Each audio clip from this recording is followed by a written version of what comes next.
Bonsoir à tous, nous sommes ensemble pour notre émission politique. Ce soir, je reçois le nouveau maire de la commune de Sainte-Anne, Franck Baptiste, est avec nous sur ce plateau. Et puis nous abordons un week-end, on va dire particulier, un week-end spécial. Donc avec lui, en début d'émission, nous verrons un petit peu ce qu'il a mis en place au niveau de cette alerte cyclonique et des recommandations qui nous ont été faites de la part de la préfecture et de Météo France. Franck Baptiste, bonsoir. Bonsoir aux Sainte-Annaises et singulièrement la Guadeloupe. Voilà, donc on se dit que ça va être une soirée spéciale et puis tout le week-end certainement. Qu'avez-vous mis en place d'ores et déjà pour justement la commune, pour protéger votre population? Oui, depuis hier après-midi, j'ai eu un coup de fil du préfet pour alerter l'ensemble des maires pour mettre en place un dispositif pour protéger nos populations. C'est ainsi pour la ville de Sainte-Anne, déjà mettre en place ce qu'on appelle plan obsèque que nous avons déjà depuis au mois de juin. On a mis un dispositif pour cela. Donc nous sommes préparés pour ça. Alors pour la ville de Sainte-Anne, fermeture des écoles à 12h. Et quand je dis 12h, c'est 12h parce qu'il faut libérer aussi le personnel qui y travaille. Et nous avons aussi, pour revenir sur le personnel qui effectivement sera libéré à midi. Voilà ce que nous avons pris en place. Évidemment, si nous passons en vigilance rouge, eh bien évidemment, il y a un dispositif avec des collègues du conseil municipal qui sont dans les différents abris. Ils se reconnaîtront parce que là aussi, on a envoyé des messages pour qu'ils soient à leur poste au niveau des permanences. Est-ce qu'il y a des zones sensibles, des zones inondables à Sainte-Anne? Oui, vous savez, Sainte-Anne, déjà, c'est les grands fonds. Donc, nous avons par endroits dans les grands fonds qui sont zones inondables, que nous allons veiller à cela. Nous avons aussi le bourg de Sainte-Anne, au niveau des risques naturels, il y a par endroits que c'est inondable. Nous avons pris des mesures d'usage avec, je dirais, le SDIS, avec nos services pour veiller au bon fonctionnement, pour protéger cette population dans ces zones sensibles et inondables. La mer peut être en danger? La mer, oui, la mer peut être en danger. Oui, absolument, parce qu'il faut savoir que l'érosion, déjà, naturellement, on a des problèmes au bout de Sainte-Anne, et donc nous serons très véatifs par rapport au boulevard, par rapport aux écoles, par rapport à un certain nombre de lieux où il y a une habitation importante que nous devons protéger. Alors, vous avez certainement un message à l'endroit de votre population, puisqu'on sait que quelquefois on se dit oui, mais ça sera juste un petit peu d'eau, donc on aime bien aller aussi voir les choses, comment la mer se comporte, etc. Donc, est-ce que vous pouvez peser de par votre discours pour que cette population soit disciplinée? Et est-ce qu'il y aura aussi des rondes pour un petit peu regarder si la population se tient, je dirais, bien, entre guillemets, et ne va pas prendre des risques inutiles? La population doit être prudente. Je lance un appel à cette population, que cette population doit être prudente, parce qu'il ne faut pas sortir s'il y a la pluie, il y a du vent, pour aller, on aime bien faire les photos, et les petites vidéos, évitez de faire ça. Restez chez vous, calfeutrez, regardez la télé, regardez vos émissions, mais restez en famille, c'est mieux. C'est mieux parce qu'on ne le sait jamais. Donc, je lance encore un appel ce soir, restez prudents chez vous. Donc, tout le monde à la maison. Tout le monde à la maison. Voilà, alors maintenant, nous passons à un sujet qui intéresse aussi les Sainte-Annais en particulier. On va revenir un petit peu sur votre élection, Franck Baptiste, et puis on va dire les choses comme elles sont. Une élection qui a fait couler beaucoup d'encre, l'élection de l'incompréhension, comme certains qualifient, et aussi, j'ai même vu qui ment, qui dit la vérité dans cette affaire. Donc, est-ce que ce soir, vous pourrez permettre à la population guadeloupéenne dans son ensemble de mieux comprendre ce qui s'est passé. Alors, est-ce que vous, Franck Baptiste, vous êtes, et j'y vais franco dans cette question, est-ce que vous avez trahi votre frère, vous avez trahi Madame Couriol, est-ce que vous êtes un traître? Écoutez, ce mot, j'aime pas ce mot-là. Nous sommes déjà un groupe, une majorité de 28 au sein du conseil municipal. Il y a eu un vote démocratique. La loi dit que n'importe qui pourrait être candidat. Par conséquent, c'est vrai qu'il y a eu, je dirais, une concession à un moment donné, que j'assume, mais après, il y a eu des rumeurs, des choses qui se sont dites et qui mettaient en danger, je dirais, la majorité du conseil municipal. Il faut le savoir aussi qu'il y avait quelques fissures. Et pour raccoler ces fissures-là, je pense que c'était cette voie que je sois candidat. Et c'est pour cela la majorité a voté pour que je sois le maire de Sainte-Anne. Alors, évidemment, les détails, je pense que je suis élu maire de Sainte-Anne. Je ne m'attarde pas sur les détails. Par contre, je lance encore un appel à tous mes collègues pour que nous puissions travailler ensemble. Je suis un homme humble, je suis un rassembleur, avec l'expérience que j'ai en politique, plus de 30 ans, que j'ai toujours accompagné, que ce soit mon mentor, M. Libet à l'époque, que ce soit Christian Baptiste, mon frère, je l'ai toujours accompagné. Par conséquent, là-dessus, nous avons du pain sur la planche. Alors, c'est vrai que maintenant, c'est fini, ces élections, on se met au travail. On se met au travail, rien que le travail. Alors, le reste, c'est des détails.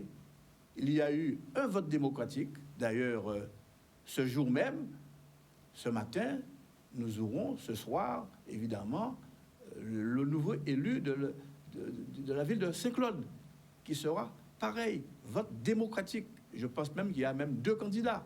Donc, à l'image de tout cela, respectons, d'ailleurs, c'est la loi de la collectivité.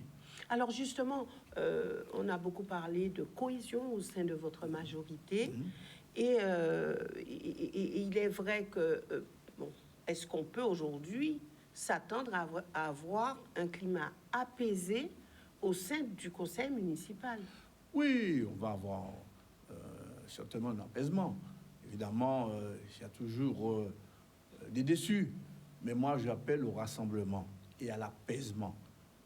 Nous sommes élus, 28 élus de la majorité conduite par Christian Baptiste, ex-maire. Sainte-Anne, toujours avec vous, avec un programme bien défini.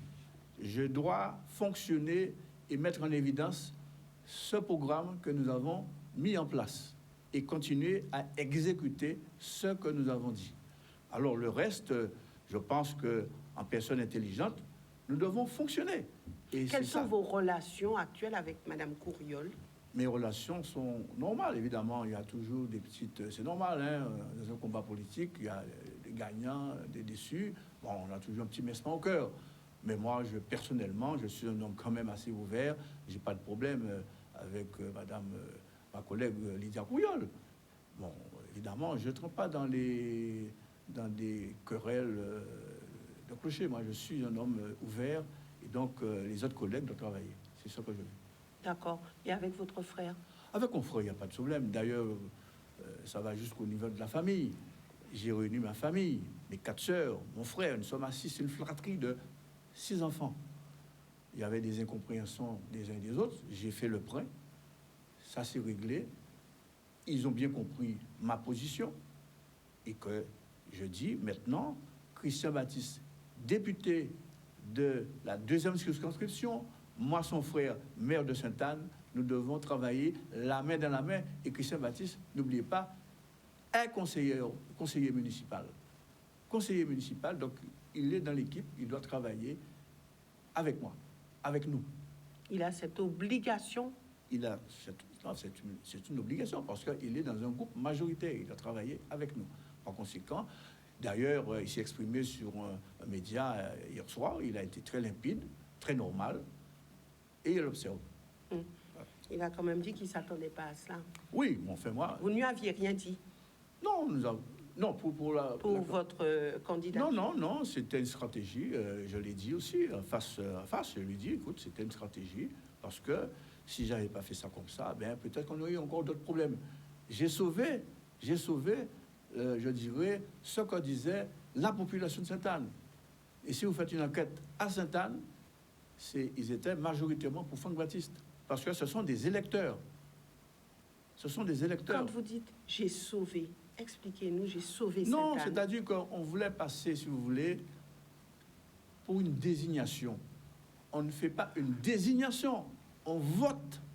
Il y a un vote démocratique, c'est ça la loi. On peut avoir une orientation, on peut avoir une préférence, mais trop de communication tue la communication. Vous voyez ce que je vous dis? Donc, le successeur du maire, c'est le vote démocratique au sein du conseil municipal, y compris l'opposition. Alors, Franck Baptiste, ce que vous dites là m'intéresse au plus haut point, puisque rappelez-vous, et puis, bon, vous êtes en politique depuis très longtemps, vous avez été le monsieur tourisme aussi de la Guadeloupe. Absolument. Donc, on vous connaît bien, et vous connaissez quand même comment ça se passe, les pratiques, quand le maire est touché par le cumul des mandats, quand il doit quitter son fauteuil de maire, il donne des directives. Et il dit, voilà, il faut voter pour tel et tel, mon successeur, c'est tel et tel. Oui. Alors, c'est vrai que ça a surpris plus d'eux qu'à Sainte-Anne. Il n'a pas été suivi. Est-ce qu'on peut dire qu'aujourd'hui, on ne peut plus s'appuyer sur ce genre de choses? Le maire sortant dit, voilà, c'est comme ça que je veux que ça se passe et que ça puisse se faire. On a vu que les majorités municipales, en général, suivaient les consignes que le maire donnait. Oui, ça peut se faire, mais vous savez, comme je le dis encore, je ne vais pas m'attarder tout dessus, Madame Wasley, nous sommes en démocratie. Il n'y a aucune loi qui dit c'est la première ou le 1er juin qui soit maire, même si le maire ne se son orientation. Donc, restons raisonnables. Je dis que la loi, c'est le vote démocratique. On peut avoir effectivement des combinaisons internes, mais à un moment donné, il y a un jeu démocratique. Et je vais vous expliquer, je ne vais pas revenir dessus. Voilà. Mais vous avez quand même dit, et c'est important pour votre population, qu'au départ, vous avez suivi, hein, vous êtes rentré dans ce schéma. Absolument. J'ai trouvé même un consensus. Et c'est pour cela, peut-être qu'on a communiqué après pour vous dire, mais je vous dis que il y a eu des problèmes avant, que je ne vais pas rentrer dans les détails. Ouais. Et je suis un homme responsable. Donc si vous êtes revenu sur votre... C'est parce qu'il y avait des éléments qui vous... Des éléments qui me permettaient de prendre cette position-là et que je sois candidat avec mes collègues qui ont voté pour moi. D'accord. Maintenant, vous avez dit place au travail. Permettez que nous puissions, avant vraiment d'arriver à Sainte-Anne et de voir vos priorités, parler de la CARL. Alors, c'est vrai que déjà, il y a beaucoup d'encre qui coule en disant que, bon, au niveau de la CARL, vous avez renforcé, de par votre position et de par la scission au sein du conseil municipal, vous avez renforcé le président Corny. Comment abordez-vous cette question? Écoutez, c'est simple pour moi. Maintenant, je suis le maire de Sainte-Anne avec le groupe majoritaire des 28. Je m'occupe de la ville de Sainte-Anne. Je m'occupe maintenant, depuis cette semaine, je m'occupe de la ville de Sainte-Anne. Nous avons effectivement un groupe au sein de la CARL, qui est l'UME CARL, qui a fait couler beaucoup d'encre. Je suis solidaire à l'UME CARL. Je vous le dis tout de suite. Maintenant, je ne me suis pas encore penché sur cette affaire-là, en tant que maire. Donc, maintenant, je ne peux pas trop dire sur cette affaire-là. Je suis, je le répète, solidaire à l'UME CARL. Voilà ma position. Je m'occupe uniquement de ma ville de Sainte-Anne, de mettre en place mon premier conseil municipal, de mettre en place les thématiques au niveau des commissions, et ensuite nous devons cheminer parce qu'il y a du pain sous la planche. Voilà ce que je veux dire. Donc pour vous, aller à la CARL et puis être en opposition et tout, c'est pas votre ligne? Pour le moment, je suis solidaire de l'UME CARL. C'est clair. D'accord.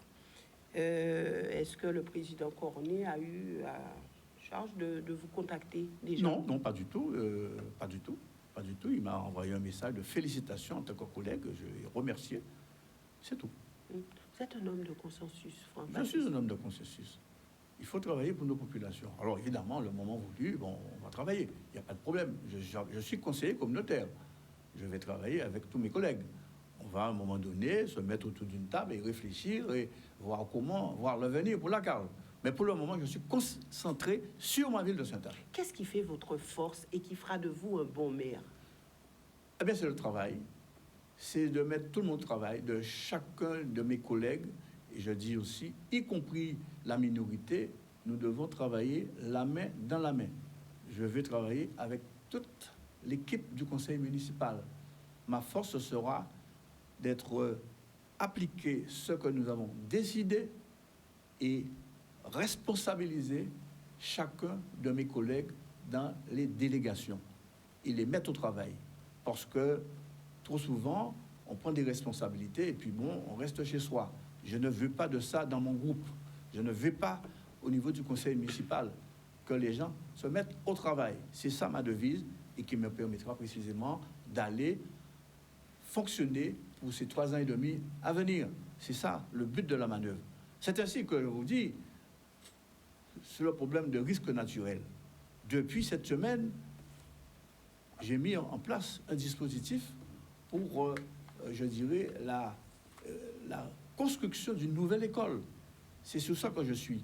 Parce que depuis 2015, on avait mis en place un projet pour l'école de Châteaubrun, qui est financé en partie par la région et d'autres organismes. Eh bien, ce projet-là est mort pour Châteaubrun, il faut le dire. Maintenant, j'ai une autre solution, un plan B, avec l'AFD, avec la SEM-SAMAR, avec, je dirais, l'éducation nationale. Nous travaillons pour mettre en place les écoles du Beau, mix 1, mix 2, qui est au niveau de risque naturel. S'il y a un problème de tsunami et tout cela, eh bien, tout le bourg sera noyé. Il faut protéger nos enfants. C'est sur ce dossier-là que j'ai commencé depuis lundi. On avait travaillé avec l'équipe. C'est une continuité, hein. Je n'invente rien du tout. Hein. Tout ce que Vous ne venez pas pour tout bousculer? Non. On a mis en place une feuille de route que je respecte parce que je suis adjoint au maire, j'avais des délégations, je participais dans des commissions, je connais les dossiers avec tous mes collègues, donc je fais que suivre. Il faudra quand même mettre votre propre Oui, absolument. touche. J'ai une façon de manager. Chacun a sa façon. Je suis un monsieur, je sais comment manager. Donc, ma petite touche, on va le constater au fil de l'eau, au fil des jours. Le personnel municipal va le constater. Le personnel, oui, parce que, en plus, je suis délégué des ressources humaines. J'étais délégué des ressources humaines, c'était ma délégation. Maintenant, je le suis, je suis responsable de toutes les délégations. Donc, par conséquent, le personnel, là, il sera mieux considéré. Je pense qu'ils étaient déjà considérés, mais je pense que je mettrai en place les moyens, les conditions pour que le personnel soit encore mieux considéré. Ça, c'est ma devise. Mais je revenais quand même sur l'école, parce que ça, c'est important. Nous devons, on fera peut-être acquisition d'un site où se trouve le Bethel du témoin de Jéhovah à Montmain, qui est bien situé. À Montmain, qui est bien situé, en hauteur, où on va rénover, on va peut-être faire acquisition de ce site et qui permettra de classer ces 2 ou 3 établissements scolaires. Ça, c'est quelque chose, je pense que si c'est acquis, eh bien, d'ici la rentrée 2023 ou peut-être la rentrée courant 2024, eh bien, ce sera chose exécutée. C'est ça ma devise. Nous avons des problèmes dans le bourg. Le bourg, il y a un problème d'assainissement. Il y a des travaux qui se font maintenant. Plus de 57 mètres d'assainissement où il y avait des refoulements de l'eau, je dirais même des matières fécales. Dans le bourg? Dans le bourg. Et donc, et depuis combien de temps? Eh bien, depuis la semaine dernière, les travaux ont commencé. Non, mais depuis combien de temps ça dure? Eh bien, c'est parce que, vous savez, que pour revenir sur le système de l'assainissement, le bourg, il y a un travail à faire. Parce que le système de le bourg, c'est comme je vous l'ai dit, est noyé. Le système des raz-de-marée, ça remonte, ça redescend. Donc, si vous voulez, ça pourrit tout le système d'assainissement. Il faut revoir tout cela. Ça avait déjà été revu? Non, c'est parce que ça allait par petits bruits qu'on réparait, on colmatait. mais il y a un gros travail à faire. Il faut revoir le système d'assainissement du bourg. Et le nouveau syndicat, malheureusement... Et qui va financer? Non, c'est le nouveau syndicat, c'est son rôle, c'est sa compétence. C'est sa compétence. Par conséquent, il faut que ce syndicat se mette au travail pour nous accompagner, je dirais, dans cet ouvrage. Même si peut-être on va apporter une contribution. Des fois, on s'est substitué au syndicat, à l'époque appelé SIAG, pour réparer, colmater. Et c'est grave. C'est ça qui m'intéresse pour le moment. Et vous avez vu déjà le syndicat là-dessus? Absolument. Et que dit ce syndicat? Non, pour vous préciser, c'est le syndicat qui finance ces travaux-là en ce moment. D'accord. C'est le syndicat. Donc, il n'y a pas de problème à ce niveau-là. Mais sur le boulevard, quand vous passez sur le boulevard, c'est pareil. Il faut revoir le système. Parce qu'il y a un problème d'érosion qui remonte, qui refoule. Donc, c'est compliqué. C'est ça qui m'intéresse avec mes collègues. D'accord. Donc, vous êtes d'ores et déjà au travail, vous dites? Nous sommes au travail. Je le précise, nous avons aussi le plan océan. L'érosion de la plage de Sainte-Anne. J'allais y arriver. Eh bien, c'est financé par la région. Mais depuis quelque temps, nous travaillons sur cela. Il faut revitaliser, je dirais, replanter les arbres, réensabler, revoir tout cela. C'est ça le travail. Nous avons aussi un projet, les PVD, les petites villes de demain. Donc, nous sommes retenus dans ce projet-là, qui avance très bien. On a eu un point la semaine dernière avec les bureaux d'études qui avancent très bien. Nous avons effectivement... Il y a aussi, juste avant de poursuivre, hein, tenez bien ce que vous alliez dire, mais il y a ce village artisanal à l'entrée, puisque nous sommes sur le bourg, à l'entrée de cette Anne, qui effectivement peut faire la fierté de votre commune. Alors, est-ce qu'il y a un projet de rajeunissement pour ce village artisanal? Vous m'avez coupé, mais j'allais en venir. Allez-y, alors. Cette zone de Galba, oui. La zone artisanale, c'est la zone artisanale. Mais nous avons l'aménagement du port de Galba. Les bureaux d'études sont dessus. Ça avance très bien. Nous aurons un port à vocation multiple pour Galba. Évidemment, nous aurons parallèlement la zone de l'artisanat. Là aussi, c'est un projet que je signale qui a été mis en place depuis Marcelin Lubet, où j'étais déjà adjoint au maire. Ça a été à l'époque sous l'impulsion de Marcelin Lubet, il faut le dire, le centre artisanal. Par conséquent, c'est quelque chose qui était à l'époque, je m'en souviens très bien, qui était un endroit un peu très dégueulasse, qu'on a mis de l'ordre. Par contre, pour l'équilibre du territoire de ce beau quartier de Galba, eh bien, nous travaillons pour avancer, et le projet avance très bien sur le port de Galba. Donc, depuis Marcelin Lubet, il y a eu des choses qui ont été entamées?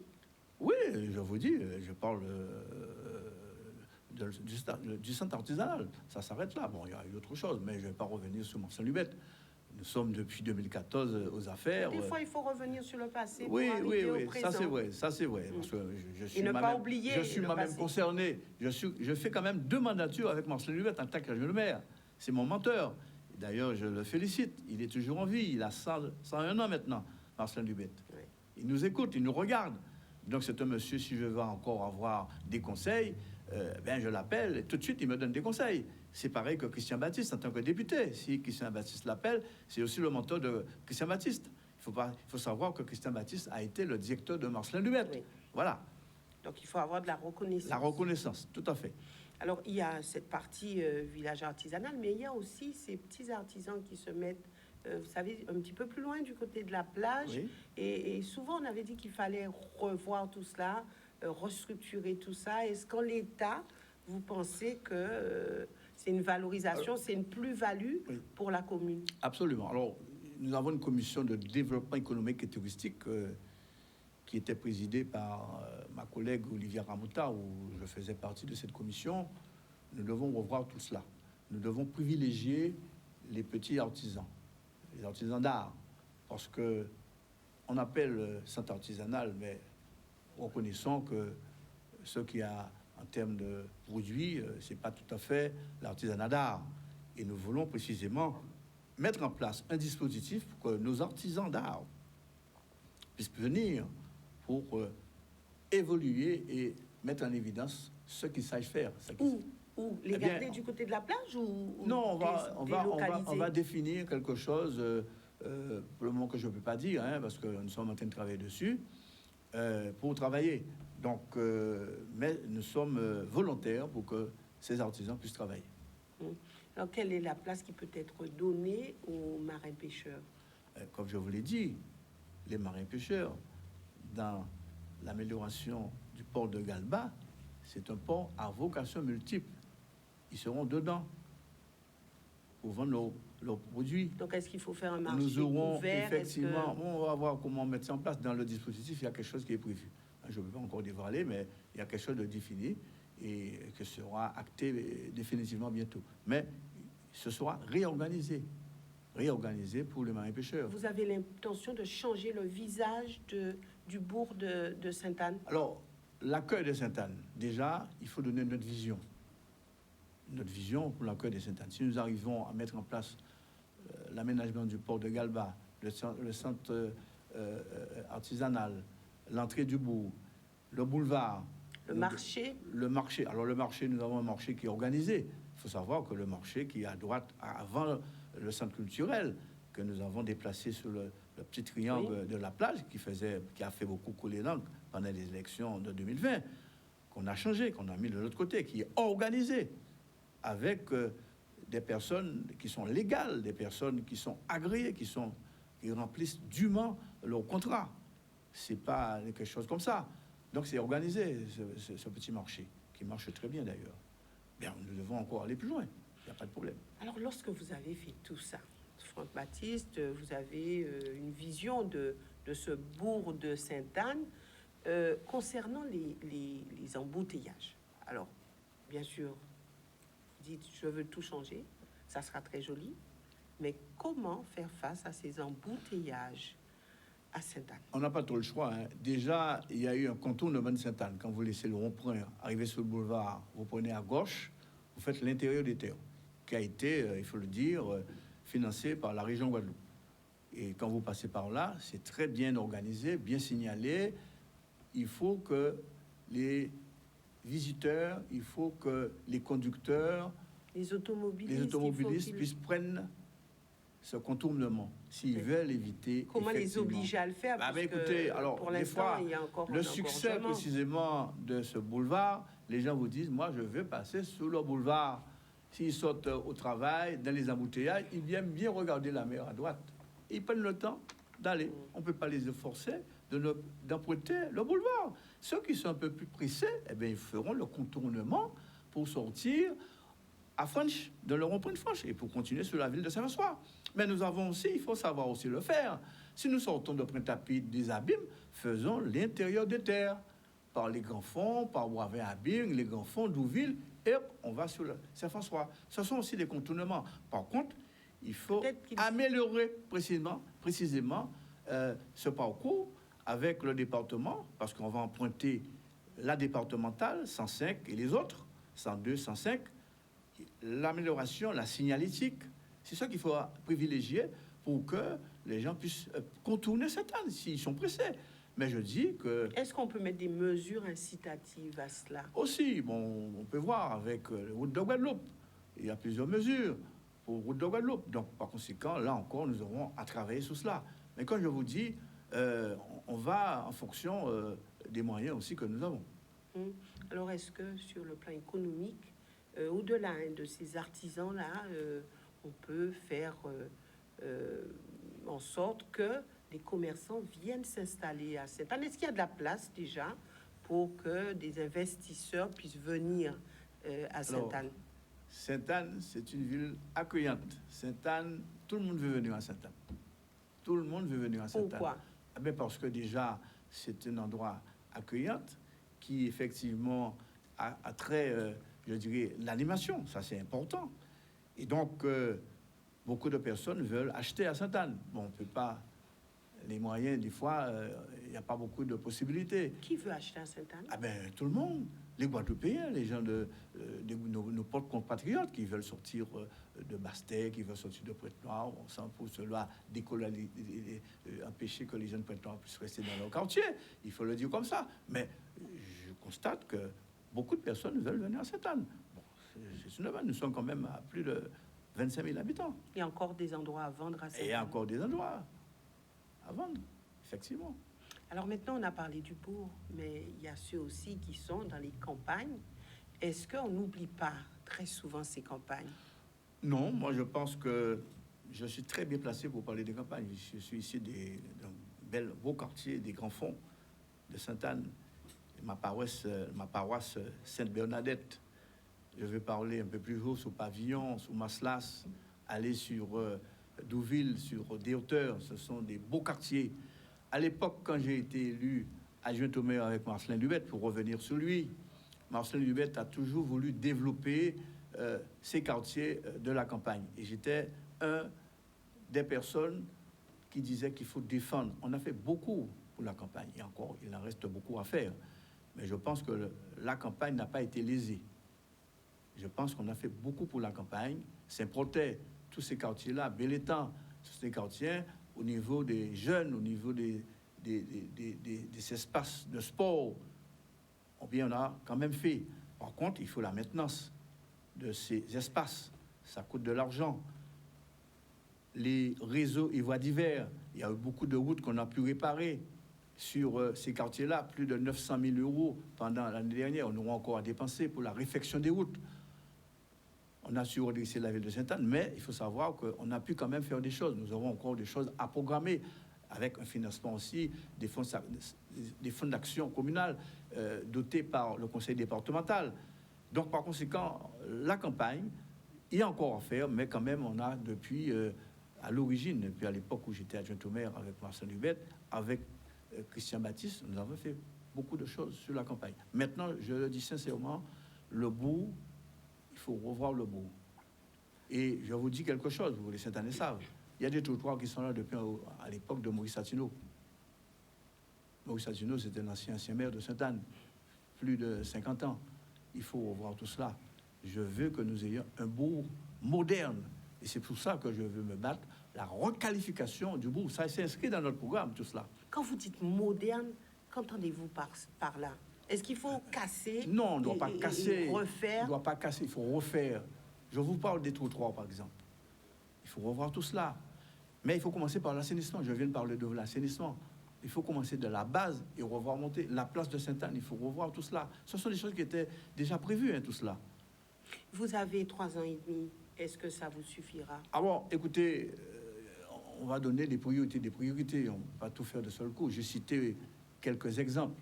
Mais j'ai le droit, avec l'équipe que je manage, que nous devons quand même faire sortir de terre des projets. Et la population nous attend sur cela. Donc il va falloir faire Il faut vite. travailler. Maintenant, laissez-nous travailler. Arrêtons les polémiques. Je ne suis pas quelqu'un de polémique. Tout le monde connaît Franck Baptiste à Sainte-Anne et en Guadeloupe. Je suis un rassembleur. Je vais travailler avec tout le monde, avec la minorité, avec la majorité. Tout le monde. C'est ça que je veux faire sous Sainte-Anne pour donner un autre sens à Sainte-Anne. Alors, si vous avez entamé ces grands chantiers-là, vous aurez l'occasion de vous adresser à votre population, mais vous auriez peut-être souhaité avoir un petit peu plus de temps, c'est-à-dire repartir encore sur une élection, et puis pour vous donner le temps d'aller plus loin. Écoutez, je ne ferai pas de plan sur la comète, comme on dit.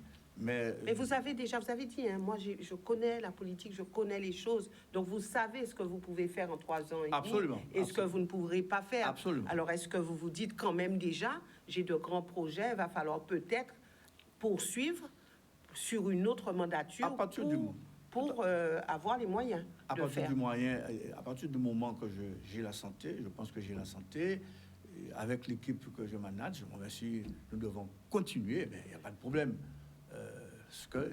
Il faut travailler. Mais il ne faut pas mourir dans la politique non plus. Hein. Moi, je suis un homme conscient.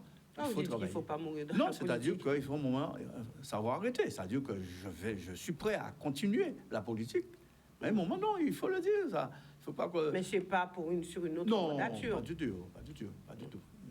Moi, vous n'avez pas de problème de santé? Non, pas du tout. D'accord. Je l'ai dit, je répète, j'ai la santé. Il faut parler aussi de sa santé. J'ai la santé, j'ai la force. Je fais du sport, je suis un homme raisonnable, raisonné, donc je travaille. Et donc, il faut travailler. Donc, place au travail, nous aurons l'occasion de nous revoir lorsque vous aurez pris vraiment vos marques et voir un petit peu ce que vous souhaitez. Mais au-delà, est-ce que pour vous, avant de terminer cette émission, la plage du bourg de Sainte-Anne, est-ce que pour vous, il faut vraiment tout revoir, les restaurateurs qui sont là-bas, le petit commerçant enfin, qui vend son sorbet sur la plage ou ses snowballs, est-ce qu'il faut réorganiser tout cela ou est-ce qu'il faut laisser comme tel pour que ça ait le petit cachet d'antan? Écoutez, Madame Boisselet, vous revenez sur cela. Je parle juste du je précise, bord non, nous avons un plan océan. Tout est inclus dedans. Les marchands, les restaurateurs, de toute façon, la route de la place sera piétonne, c'est prévu dedans.